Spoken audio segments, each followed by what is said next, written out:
हाँ मित्रों, चित्रकूट की चंडिका का दूसरा भाग आज आपको बता रहा हूं, क्योंकि जो सिद्धियां होती हैं वो इतनी जल्दी नहीं कही जा सकती। इन्हें कहने में, इन्हें बताने में थोड़ा समय लगता है। नाम था श्यामा मिश्रा। राजापुर के पास की ही थी लड़की। वो यूट्यूब के माध्यम से हमसे जुड़ी थी। चित्रकूट जिले में राजापुर गांव है, संत तुलसीदास जी की जन्मभूमि,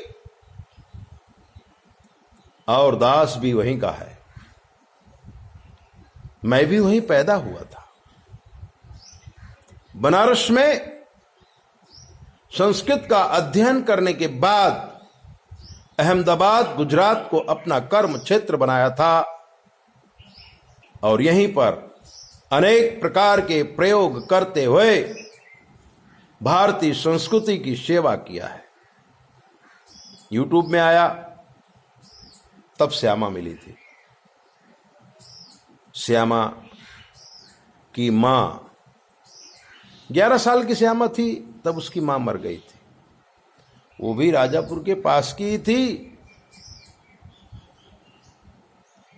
एक छोटा भाई था। पिताजी मास्टर थे, किसान भी थे।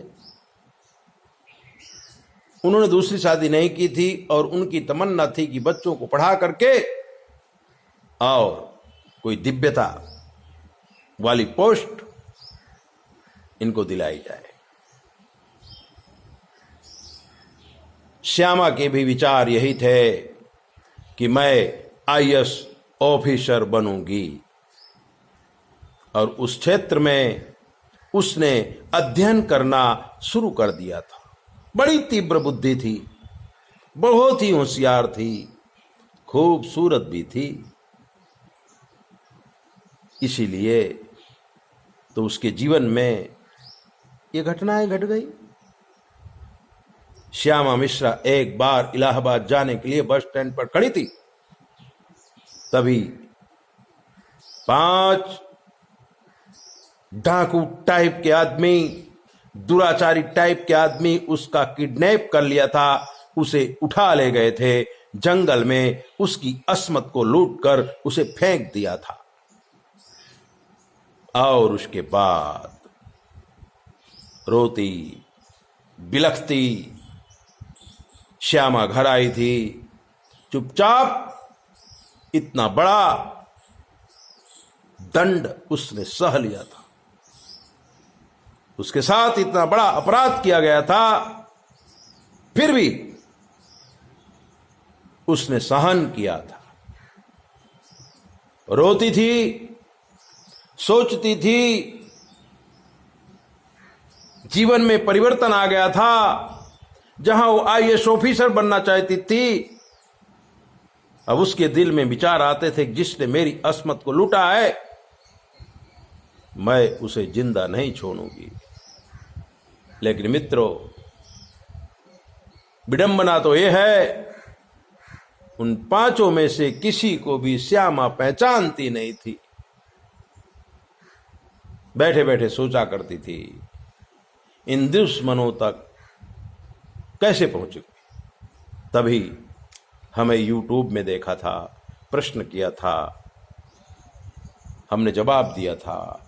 और जब उसने सुना था कि हम राजापुर के हैं, तब उसने बताया था कि मैं भी इसी क्षेत्र की हूं गुरुजी। जब आप भी बुध बसेरा आएंगे, मैं आपके दर्शन करने अवश्य आऊंगी। हम गए थे, वो आई थी और उसने कहा था कि मुझे कोई ऐसी विद्या दीजिए जिससे मैं अपने इन दुश्मनों का सत्यानाश कर सकूं। बात अच्छी थी। हमने उसे आश्रम में बुला करके सब विद्याएं दी थी। मारन, मोहन, उच्चाटन, त्राटक, सारी विद्याएं उसे हमने सिखाई थी। ये बात कल के वीडियो में हमने आपको बताया है। आज जो बात बता जाने जा रहे हैं वो ये है, हमसे विद्या सीखने के बाद चित्रकूट में भोलेनाथ आश्रम में पैशुनी नदी के किनारे बट वृक्ष के नीचे बैठकर उसने आराधना की, सारी सिद्धियां प्राप्त की। और जब इसकी सिद्धि बढ़ने लगी तो चित्रकूट की यात्रा करने वो पांचों लोग आए जो इसकी अस्मत के लुटेरे थे। उन्होंने योगिनी को नहीं पहचाना था, लेकिन श्यामा ने पहचान लिया था। लोभी थे, कामी थे, क्रोधी थे। योगिनी का रूप वैभव देखकर प्रभावित हुए थे